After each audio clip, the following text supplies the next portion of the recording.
Welcome to Approachability. My name is Allison Krawchuk, and I'm the Assistant Dean for Arts, Humanities, and Social Sciences. Many times, the deans, associate deans, and assistant deans have students that come to our office to talk to us about issues or questions they have in the class. So, why aren't they coming to you? How can we become more approachable to our students? What does it mean to be approachable? Being approachable to students does not mean you are available to them 24/7. What it does mean is letting your students know your availability and how to reach you.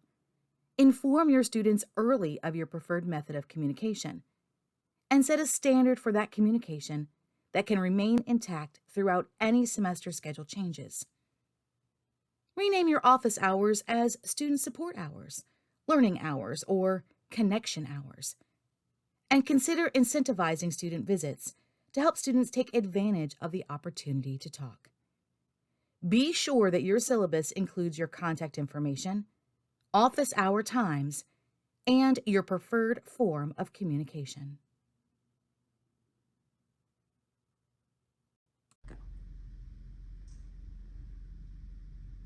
So that's what we got for today. You're all good to go now. Any questions? Okay, yeah, you're good to go.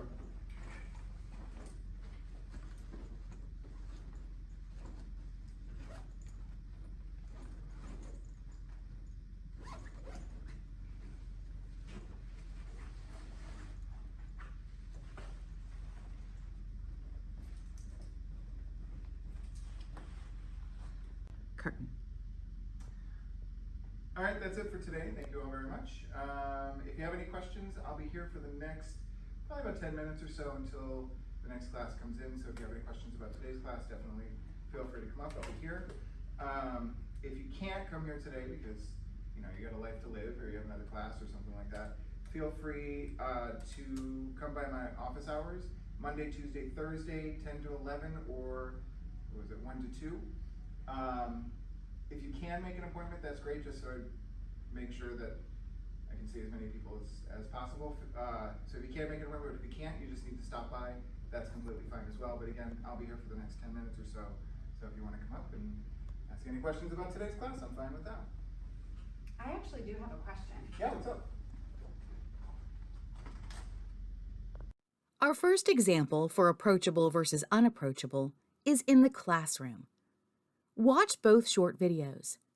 Notice the teacher's body language, eye contact, and what they say. Also notice what the student is doing and how the teacher is observant or perhaps maybe not so much. What would you do differently? What would you add?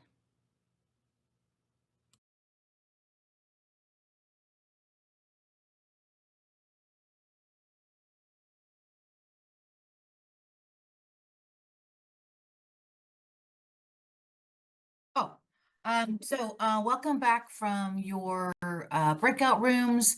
Um, we're done for the day. I mean, we've got 10 minutes back to your life, so I'm sure you've got other important things to do. And so I'm gonna let you go and see you next week. And it looks like Kevin and Morgan are back in. Thanks for joining us back after the breakout groups. It was great. I popped into everyone's for just about a minute or two. Conversations were going well, great discussions, and very respectful of each other. So I appreciate that. So excellent job. And we do have about 10 minutes left of class, and I'd be more than happy to stick around and answer any questions that you all might have about the upcoming assignment. We've got a big one coming up, so please stick around if you've got questions. If not, don't forget, I've got student support hours on Monday, Wednesday, Friday. Fridays are Zoom only. Mondays and Wednesdays are at 1 o'clock, and they're in person. But if those don't work for you, you can set something up with me. So don't get stressed out over stuff. Remember, we're here to help, and just reach out and ask. All right, so I'm going to stick around. Anyone have any questions? Yes, Kevin. This second example is from a blended class, or when you have a class that's via Zoom or some other camera device. Again, watch both videos. Notice eye contact, body language even through a camera. What is the instructor saying? What would you do differently? What would you add?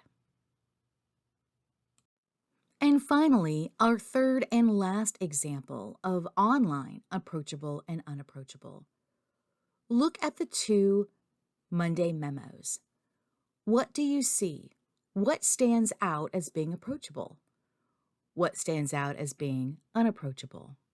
What might you add to your weekly memos? Or do you have a weekly memo?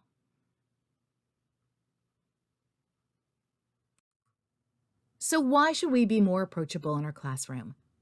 In the May 2023 article, Being Authentically Approachable by John Warner in Higher Ed, he states that there's a lot of evidence that being approachable can be beneficial to students. Past research from Gallup Purdue showed that students feeling like a professor cared about them was strongly correlated with future success and well-being. That said, there's not a one-size-fits-all approach for reaching students and getting them engaged. Teaching and learning are too complex to be reduced to a discrete set of methods or behaviors that, if followed every time by everyone, will result in success. The big takeaway is that what you project to students should at least be authentic. Whatever form it takes, authentic is going to be human, and humans are more approachable than professors.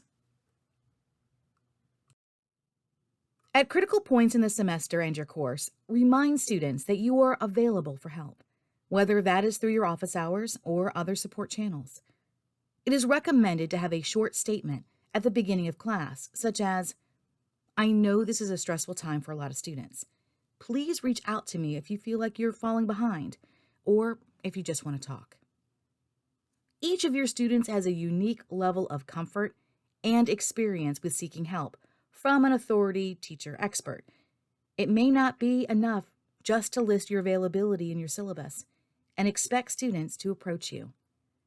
A simple statement could go a long way in letting students know that you want to support their learning and success. Thank you for watching this video on approachability. And we like to practice what we preach. So please make sure if you have any questions or concerns, or even if you see there might be a potential issue with a student, reach out to us. Come to our adjunct support hours, if you will. Stop by, give us a call, or send us an email. Remember to be kind, be present, and be approachable.